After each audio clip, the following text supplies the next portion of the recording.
Life is falling apart in small ways, and most people are too busy to notice. You're working, you're paying bills, you've got a roof, Wi-Fi, and some level of, I guess I'm okay, and yet everything feels off. The grocery bill looks rude, customer service is a memory, every app wants a subscription, work feels like two jobs disguised as one paycheck, and somehow even when nothing is technically wrong, you're tired all the time. This isn't just you not coping well with adulthood. This is what it looks like when everyday life starts cracking quietly instead of collapsing dramatically. The headlines talk about growth, record profits, strong markets, but your day-to-day reality feels like it's running on low battery mode with 15 apps open. In this video, we're going to unpack why basic life feels heavier now, why your money doesn't stretch like it used to, why services, systems, and support feel more broken and slower, why so many people feel isolated, burned out, and weirdly angry, even though on paper they're fine. And no, we're not just here to rant. We're going to talk about how to protect your sanity, your wallet, and your future while everything around you is quietly becoming more demanding and less reliable. Welcome to Virtual Finance Navigator, where we break down money and modern life without sugarcoating it, but with just enough humor so you don't shut the laptop and cry into your bank app. If life feels harder than it should for how much effort you're putting in, stay with me until the end. Hit like, subscribe, and drop a comment if you've caught yourself thinking, something is wrong and I can't quite put my finger on it. You're not crazy, you're just awake. There's a weird tension in the air right now. On one side, you've got headlines saying things like growth is up, unemployment is low, and markets are resilient. On the other side, you've got your actual life, and your life is over here like, if everything's so fine, why do I feel like I'm slowly unraveling while standing in a grocery aisle? That gap, that feeling that something is wrong even when the official story sounds calm, is the vibe shift. A lot of people can't quite articulate it. They just feel it. You hear it in throwaway lines. I'm tired all the time. I work more than ever and have less to show for it. Everything feels harder than it used to be. It's like the background music of daily life changed from chill lo-fi to low-level alarm, and nobody sent out a memo. On paper, the stats aren't all disaster. Plenty of people have jobs, the lights are on, there are still lines at Starbucks, phones are still upgrading. So your logical brain says, I guess things are okay. But your emotional brain is tracking a different data set.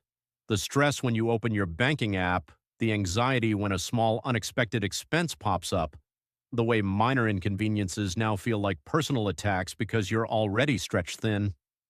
There's also a growing distrust of official optimism. People watched institutions fumble health crises, housing, student loans, cost of living, and now when they hear things are improving, the reaction is closer to, for who? You start believing your lived experience more than any talking head or chart. The vibe shift is important because it's an early warning signal. Everyday people can feel systems straining before those systems openly crack. They feel the burnout at work before the layoffs. They feel the financial pressure before the missed payments. They feel the emotional fatigue before the headlines catch up. So if you've been walking around with that nagging sense that something is off, even though you can't point to one single catastrophe, you're not alone and you're not broken. You're just picking up on reality a little sooner than the official narrative wants to admit. The collapse doesn't start with sirens. It starts with that quiet thought. This doesn't feel sustainable. And more people are thinking that every single day. Number two, the cost of being alive has outrun wages. At this point, cost of living feels less like an economic term and more like a personal attack. Your income didn't suddenly disappear, but the basics quietly leveled up in difficulty. Rent, groceries, gas, childcare, insurance, utilities. It's like life turned on hard mode without asking for your consent. Yes, a lot of people have gotten raises over the past few years. The problem is those raises often showed up just in time to be eaten alive by higher prices. Your paycheck is technically bigger, but your card is smaller, your bills are higher, and your stress is louder. On paper, wages are up, In real life, your money is walking out the door faster than it used to. More households are now living in that uncomfortable zone where everything is barely covered until anything unexpected happens. A car repair, a medical bill, a broken appliance, or even a higher than usual utility bill can tilt the whole month sideways. And when that happens, people don't tap into savings, they tap into credit. That's the slow, quiet collapse. Not mass unemployment, but mass unaffordability. People are working, but they feel like they're running up a down escalator. The old idea was, if you work hard and budget, you'll be okay. The new reality for many is, I'm working hard, budgeting, side hustling, and I'm still one bad month away from a financial migraine. The emotional cost is heavy. You never feel ahead. You can't relax when the paycheck hits because mentally you've already assigned all of it, and then some. Planning for the future feels unrealistic when the present is asking for everything. So when people say, it just feels harder to live than it used to, they're not being dramatic. The price of simply existing has climbed faster than many people's ability to keep up. The collapse isn't a single event, it's the feeling that staying in place now requires the kind of energy that used to move you forward. Number 3, work life is breaking people. Somewhere along the line, full-time job quietly rebranded into lifestyle commitment. Work doesn't clock out when you leave the building or close the laptop anymore. It pings you at night, taps you on the shoulder on weekends, and politely lives rent-free in your brain when you're trying to fall asleep. Many workplaces are running lean, which is a polite way of saying, we cut staff but kept all the work. So now one person is doing the work of 2, maybe 3, with a smiley email signature and a calendar full of back-to-back meetings that should have been 3 bullet points. The reward for doing a good job is often more work. Then there's the side hustle pressure. For a lot of people, one job doesn't cover enough anymore. So they're driving, freelancing, selling, creating, tutoring, whatever it takes to plug the gap. The message is, if you're struggling, you should monetize your free time. The hidden message is, you don't really get free time. Add job insecurity to the mix. Automation and AI are quietly nibbling away at tasks. Layoffs come in sudden waves with cheerful language about restructuring. Positions disappear without warning. It's hard to feel loyal to a system that feels like it could drop you with a carefully worded email and a severance link. All of this leaves people exhausted, not just physically tired, but emotionally hollowed out. The kind of tired where you're not sure if you need sleep, a vacation, a career change, or to simply lie on the floor and rethink your life. This is part of the everyday collapse. Work used to be demanding but predictable. Now it's demanding, unstable, and ever-expanding. The line between I'm dedicated and I'm being drained has gone blurry. And when work is taking more and more from people while giving less security back, something is going to crack, if it hasn't already. Number 4, systems are straining. Healthcare, schools, and basic services. You know systems are under pressure when every interaction feels like you're asking for a favor instead of accessing something you're paying for. Healthcare, schools, government offices, basic services, many of them are still functioning, just rougher around the edges. Healthcare is a prime example. Getting an appointment often feels like winning a small lottery. You wait weeks or months, sit in a crowded waiting room, answer the same questions 12 times, and then get 5 minutes with someone who's clearly overloaded. Even with insurance, the bills can feel like a surprise plot twist, with separate charges arriving like unwanted sequels. Schools aren't doing much better in many places. Teachers are burnt out, class sizes are high, resources are stretched, and parents are expected to fill all the gaps. Tutoring, devices, extra learning, emotional support, everything. It's not that educators don't care, it's that they're running on fumes in under-resourced environments. Basic services, DMVs, city offices, social services, are slow, understaffed, and often confusing to navigate. We're short-staffed has become a default disclaimer on everything from restaurant service to emergency response times. It's not always someone's fault. Sometimes there simply aren't enough people, resources, or time to do things properly. The collapse here isn't systems disappearing, it's systems underperforming just enough to make life feel more frustrating, more uncertain, and more DIY. You're forced to become your own advocate, your own researcher, your own coordinator, just to get basic things handled. Over time, this steady friction changes how people behave. They stop expecting things to work well. They expect delays, cancellations, mistakes. They stop asking for help because they've learned the process will be exhausting. That silence is a warning sign. When people stop believing systems will show up for them, they mentally disconnect long before anything officially fails.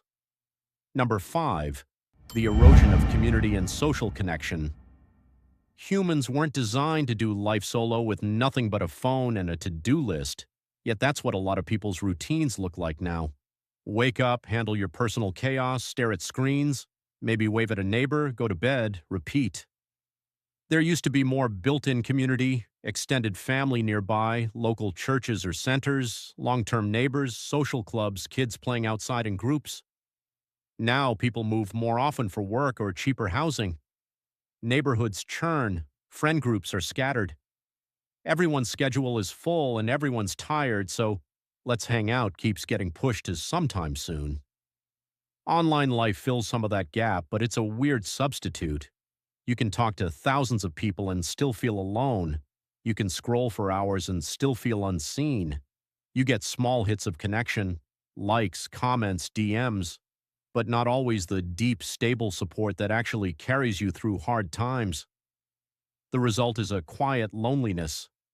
People feel like they're dealing with their problems alone, even though millions of others are feeling the same way in parallel. There's less borrowing a cup of sugar from a neighbor and more silently struggling behind locked doors and blackout curtains. When community thins out, every other problem feels heavier. Money stress feels worse when you have no one to talk to. Work stress feels worse when there's no one to say, "Yeah, I get it." Life feels more fragile when you don't have a relational safety net.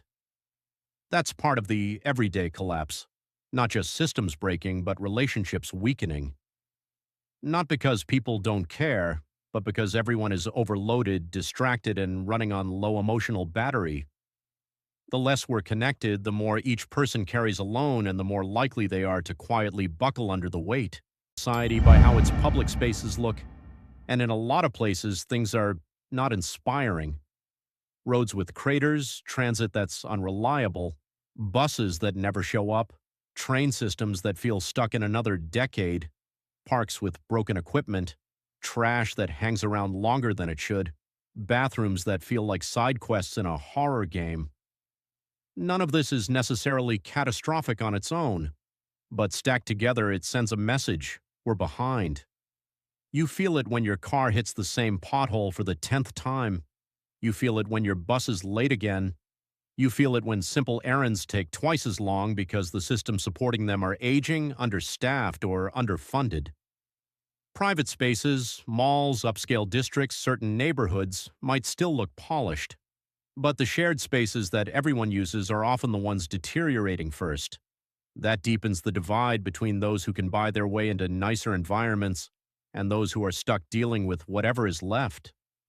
Infrastructure is supposed to make life smoother and easier. When it doesn't, everything takes more effort. Getting to work, accessing services, taking kids out, running simple errands, each step has more friction. More friction means more time, more money, hello, car repairs, and more stress. Over time, people adapt by lowering expectations. That road is always bad. That train is always late. That office is always a mess. But under that adaptation is a quiet loss of confidence. If the basics, roads, transit, public spaces, aren't kept up, what does that say about everything else? The collapse here isn't dramatic. The lights are still on, the bridges are still standing, most days are fine. But the little signs of decay are like small cracks in a windshield, easy to ignore at first until one day they're not. Number 7, the rise of self-service everything. Somewhere along the way, convenience turned into congratulations. you now work here. Self-checkout, self-order kiosks, app-only bookings, chatbots instead of humans, more and more of the service economy has quietly offloaded tasks onto customers. You now check yourself out, track your own packages, manage your own loyalty accounts, troubleshoot your own tech, dig through endless FAQs, and navigate automated phone systems that feel like escape rooms with hold music. Companies save on labor, you pay in time and frustration. The pitch is always the same: faster, easier, more convenient, and sometimes it is. But when everything is self-service, your day fills up with tiny unpaid jobs. You became the cashier, customer service rep, booking agent, and IT support for free.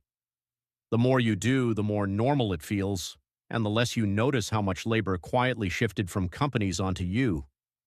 And if you do want to talk to a human, there's often a fee, a long wait, or a maze of menus standing between you and an actual voice. Talk to a real person has somehow become a premium feature. This is part of the everyday collapse. Not systems failing outright, but responsibilities being pushed down the chain until they land on the people with the least time and energy to spare. You're already working more, navigating higher living costs, and carrying more stress. Now you're also your own everything. The irony is, you're told this is empowerment. You're in control, you can do it yourself. Meanwhile, your time, an actual limited resource, is being chopped in. Number 8, the mental health strain no one can quite catch up with. If you've ever thought, I'm not doing anything extreme, so why am I this exhausted? Welcome to the mental health chapter of this story. The human brain was not built for constant alerts, constant pressure, constant comparison, and constant low-level fear about money, safety, and the future. Yet that's the default setting for a lot of people now. Anxiety and depression rates have climbed, burnout is practically a personality type, and yet mental health support hasn't caught up.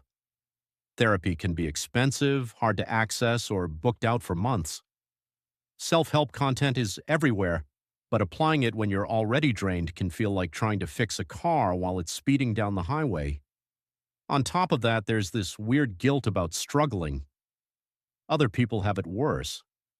I should be grateful I even have a job. Everyone's dealing with something, I just need to toughen up. So instead of reaching out, people shove their feelings down, keep performing I'm fine, and quietly disintegrate behind the scenes. Constant exposure to bad news doesn't help. Every scroll shows you economic worries, social conflicts, disasters, and people whose lives look better than yours. Your nervous system stays in a low-key state of alert even when you're just sitting on your couch. Rest stops being restful. The collapse here is internal. People are functioning but not really recovering. They wake up at 60% battery, spend 120% each day, and wonder why they feel numb, irritable, or hopeless. There's no big breakdown scene, just a slow dimming of motivation and joy. This matters because mentally drained people can't fight for better systems. They're too busy trying to survive their own thoughts. That's how a quiet collapse feeds on itself. The more overwhelmed people get, the less capacity they have to push back on the conditions overwhelming them. Number 9, just cope. Culture, lowering expectations without realizing it. One of the clearest signs of quiet collapse is the way expectations slide without anyone making a big announcement. People start saying things like, "That's just how it is now." Everywhere is short-staffed. At least I still have a job. On the surface, it sounds practical, accepting reality instead of fighting it. And there is wisdom in choosing your battles. But beneath that is a subtle surrender. The idea that you should just be grateful for scraps, that asking for decent conditions is unrealistic, that any stability at all means you have no right to complain. You see it when people normalize burnout. We're all tired. When they normalize struggle, everyone's living paycheck to paycheck. When they normalize isolation, everyone's busy. These statements are true in many cases, but treating them as inevitable facts instead of warning signs makes the situation feel permanent. Just cope culture shows up as humor too. Jokes about being broke, dead inside, addicted to caffeine, emotionally unavailable, disconnected. Laughing is healthy. It helps. But when the jokes never turn into any attempt at change, they can become a way to make peace with things that shouldn't be normal. Lowered expectations are dangerous because they adjust you to dysfunction. If you expect systems to fail, workplaces to exploit, relationships to be shallow, and life to be barely manageable, you won't be shocked when things deteriorate more. You'll just absorb it. The collapse here is of standards. What used to be basic, affordable housing, one job per adult, evenings free from work, functioning services, now feels like a luxury package. The more people accept that, the easier it is for the pressure to keep rising without serious pushback. Number 10, how viewers can respond instead of just watching it happen. Here's the part where we pivot from wow, that's bleak to okay, now what? You can't personally rebuild infrastructure, rewrite laws, or de-stress an entire culture, but you also don't have to sit there like a background character in a disaster movie, waiting to see what happens. Start with your personal economy. Get brutally honest about your numbers, what's coming in, what's going out, and what's quietly bleeding you dry. No shame, just data. From there, start building margin, trimming non-essential leaks, paying down high-interest debt, and slowly stacking a buffer, even if it's tiny at first. In a world that's unstable, any extra stability you create for yourself is power. Next, invest in skills, not just vibes. The more ways you can earn money through your main job, freelancing, online work, trades, or tech and AI skills, the less any one employer or industry can control your fate. The system may be shaky, but people who can solve real problems will always be needed somewhere. Then focus on connection. Rebuild small circles of support. Family, friends, neighbors, faith groups, hobby groups, online communities that actually care. You don't need 1,000 close friends. You need a handful of people you can rely on and show up for. When everyday life is cracking, community is not optional, it's survival gear. And finally, protect your mind. Set boundaries around doom scrolling, rest on purpose, not just when you collapse. Treat mental health like a real need, not a bonus.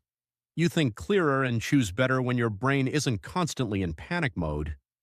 You may not be able to stop the big picture from shaking, but you can absolutely strengthen your part of the frame. Quiet collapse doesn't mean quiet surrender. It means being awake enough to see what's happening and intentional enough to build something more resilient inside it. We are down to number 10. If you're still here, thank you for watching and for caring enough to look past the headlines into what's really happening in everyday life. We walked through the vibe shift, rising costs, burnout at work, strained systems, shrinking community, neglected public spaces, self-service overload, mental health strain, and the way just cope culture lowers our expectations without us even noticing. The big takeaway is simple. You're not crazy for feeling like something is off.